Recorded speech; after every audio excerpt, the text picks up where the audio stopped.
Pemirsa, oknum anggota Polres Cirebon Kota ditahan karena diduga melakukan kekerasan seksual kepada anak tirinya. Kapolda Jawa Barat Irjen Suntana langsung menemui dan meminta maaf kepada keluarga korban.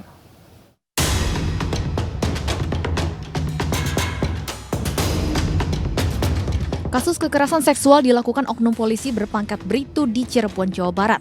Kapolda Jawa Barat Irjen Suntana memantau langsung penanganan kasus ini. Kapolda juga langsung menemui keluarga korban untuk meminta maaf. Minta maaf, saya minta maaf ya.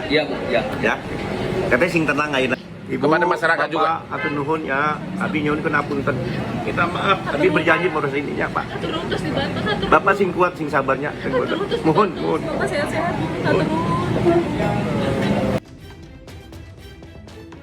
Sebelumnya, seorang oknum polisi berpangkat Bribtu berinisial CH ditahan Polres Cirebon, Jawa Barat, diduga karena mencabuli anak tirinya berulang kali. Selain mencabuli, pelaku diduga mengancam korban dan menganiayanya jika tidak menuruti permintaannya. CH langsung diamankan Polres Cirebon setelah dilaporkan istrinya pada 5 September lalu. Selain pelaku, petugas mengamankan sejumlah barang bukti dan hasil visum korban.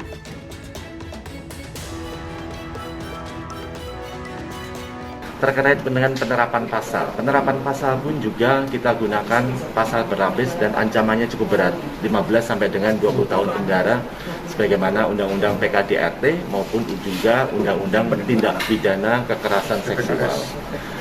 Dua persangkaannya adalah tindak pidana kekerasan fisik dan juga kekerasan seksual. Sebelumnya kasus ini sempat ramai di warganet pasca seorang pengacara kondang memposting di media sosialnya. Saat ini petugas menyatakan terbuka menerima masukan dari pihak manapun, termasuk dari keluarga korban yang merasa tidak puas dengan penanganan kasusnya. Dan kami mohon kepada kawan-kawan, kepada masyarakat juga, mohon ketika ada korban anak-anak tidak serta-merta memviralkan. Ya, kita harus jaga masa depan anak ini yang akan datang seperti apa. Jadi itu, dan kita akan kawal terus proses penyidikan ini dari saat ini sampai dengan nanti di persidangan. Baik polisi dan masyarakat diminta untuk tetap mengawal kasus pelecehan terhadap anak-anak. Segera laporkan jika mengetahui adanya aksi kekerasan fisik ataupun seksual kepada anak, karena anak adalah generasi penerus bangsa. Dan jangan rusak masa depan anak dengan aksi bejat dan memviralkan sosok anak yang menjadi korban. Tim Liputan iNews melaporkan. Pemirsa, Partai Demokrat resmi mencopot Lukas NMB dari jabatannya sebagai Ketua DPD Partai Demokrat Provinsi Papua. Hal tersebut disampaikan langsung oleh Ketua Umum Partai Demokrat Agus Harimurti Yudhoyono saat menggelar konferensi persnya pada Kamis siang.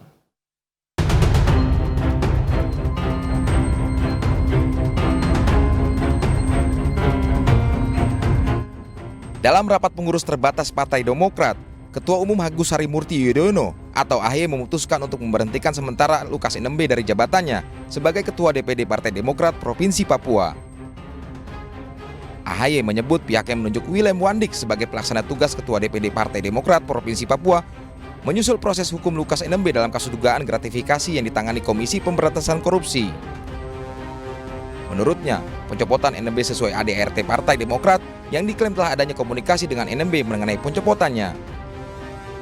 Selama proses itu berjalan, mengingat Pak Lukas berhalangan untuk melaksanakan tugasnya atau non-aktif, maka kami menunjuk Saudara Willem Wandik sebagai pelaksana tugas Ketua DPD Partai Demokrat Provinsi Papua. Kami hanya bermohon agar hukum ditegakkan secara adil. Jangan ada politisasi dalam prosesnya. Juga mari kita hindari trial by the press. Sebelumnya, KPK menetapkan Lukas NMB sebagai tersangka atas kasus dugaan gratifikasi 1 miliar rupiah pada APBD Pemprov Papua. KPK juga menyoroti dugaan transaksi mencurigakan senilai ratusan miliar rupiah yang ditemukan PPATK. Diduga uang tersebut mengalir ke kasino judi di Singapura. KPK pun berjanji akan menghentikan penyidikan kasus ini jika NMB bisa membuktikan sumber uang tersebut. Tim iNews melaporkan. Kepala Staf Presiden mengultimatum Lukas NMB agar kooperatif memenuhi panggilan KPK. Muldoko bahkan mengancam NMB dengan menurunkan TNI untuk menjemput paksa NMB.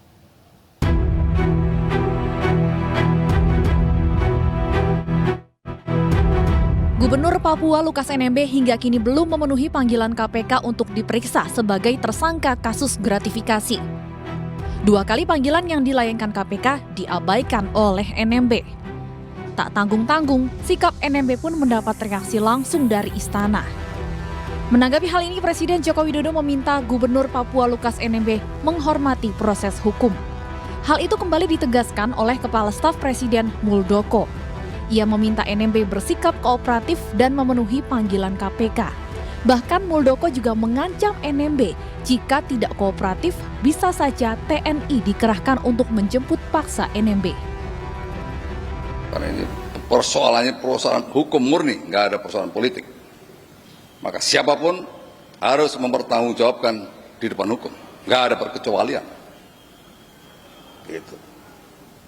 Kalau mereka dalam perlindungan masyarakat yang dalam pengaruhnya Lukas NMB, apa perlu TNI dikerahkan untuk itu? Sebelumnya, Komisi Pemberantasan Korupsi telah melayangkan panggilan kedua untuk Lukas NMB agar menjalani pemeriksaan pada 26 September 2022. Pemirsa, Kejaksaan Agung menyatakan berkas perkara Sambo sudah lengkap dan siap untuk disidangkan. Kita langsung ikuti konferensi pers oleh keluarga Brigadir Joshua. Perbuatan mereka dan seberat-beratnya. Hukum pasal 340 akan dijalankan dengan baik.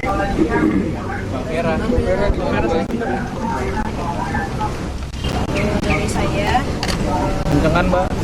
Tuhan, sampai saat ini sudah sampai P21, semoga adalah berkat Tuhan dan orang-orang yang terkait yang membantu, baik penyidik, pengacara, semuanya yang bekerja, mengucapkan terima kasih. Semoga nanti pengadilan yang akan kita tunggu-tunggu, sidang yang kita tunggu-tunggu bisa berjalan dengan baik dan tersangka yang sudah ditetapkan mendapat hukuman seadil-adilnya sesuai dengan perbuatan yang mereka lakukan. Sebagai tambahan, kekasih daripada almarhum ini menyimpan data secara elektronik jejak rekaman ancaman pembunuhan itu. Pada tanggal 21 Juni sudah ada ancaman pembunuhan itu terekam di handphonenya. Kemudian terulang lagi, terakhir tanggal 7 Juli ya, ada lagi jejak pengancaman itu. Itulah saya sebabnya mengapa saya begitu yakin ini adalah pembunuhan berencana. Maka diawali juga dengan tulisan saya di medsos ketika saya kerja dini hari, polisi.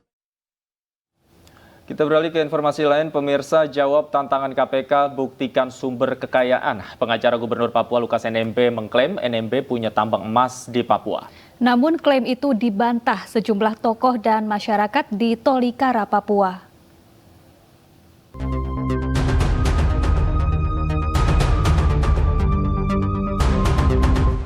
Sejumlah tokoh dan masyarakat di Tolikara, Papua membantah pernyataan kuasa hukum Gubernur Papua Lukas NMB yang mengklaim NMB memiliki tambang emas tradisional. Menurut mereka, klaim NMB memiliki tambang emas merupakan upaya untuk menutupi kasus dugaan korupsi. Tapi sampai detik ini tidak ada kejelasannya. Jadi tidak boleh kuasa hukum semena-mena memberikan pernyataan seakan-akan seolah-olah tambang itu ada. Jadi kami di sini membantah pernyataan dari kuasa hukum. Kuasa hukum boleh bilang itu tambang Lukas NMB kecuali pribadi milik dari marga NMB. Lukas dan keluarganya kalau mereka betul-betul memiliki tambang boleh kuasa hukum sampaikan demikian. Tapi tambang yang dimaksud oleh Royani ini, kuasa hukum Lukas NMB ini, ada banyak suku di dalam, ada banyak keterwakilan pemilik hak wilayah yang sampai saat ini tidak tahu ada pengurusan pelengkapan dokumen dan lain-lain, dan tambang itu belum beroperasi. Sebelumnya, kuasa hukum NMB menyebut NMB mempunyai tambang emas tradisional di Mambit, Kabupaten Tolikara, Papua.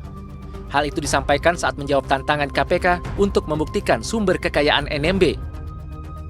Tapi dalam kesempatan itu saya harus tanya Pak waktu itu. Pak, saya akan tanya Gubernur sebelum saya ke sini. Pak Gubernur, ini ada pernyataan begini. dengan senyum dia katakan, itu Freeport saya punya. Apa kamu ragukan lagi? Freeport itu saya punya. Sebagai gubernur saya punya itu Freeport. Masa kamu ragu? Bukan itu Bapak. Bapak punya tambang nggak sendiri di kampung? Oh saya punya di kampung, ya. Di Tolikara, di Mamit, itu sedang dalam proses. Dia punya foto semua dan dokumennya sedang diurus oleh stafnya. Saya belum ketemu stafnya yang akan menyerahkan kepada saya. Intinya bahwa Bapak punya. Sebelumnya KPK menetapkan Lukas NMB sebagai tersangka gratifikasi 1 miliar rupiah terkait APBD Pemprov Papua. KPK juga menyoroti dugaan transaksi mencurigakan senilai ratusan miliar rupiah yang ditemukan PPATK. Uang tersebut diduga mengalir ke kasino judi di Singapura. KPK pun berjanji akan menghentikan penyidikan kasus ini jika NMB bisa membuktikan sumber uang tersebut. Menanggapi hal ini, Presiden Joko Widodo pun angkat bicara. Presiden meminta Gubernur Papua Lukas NMB menghormati proses hukum. Tim Liputan iNews melaporkan.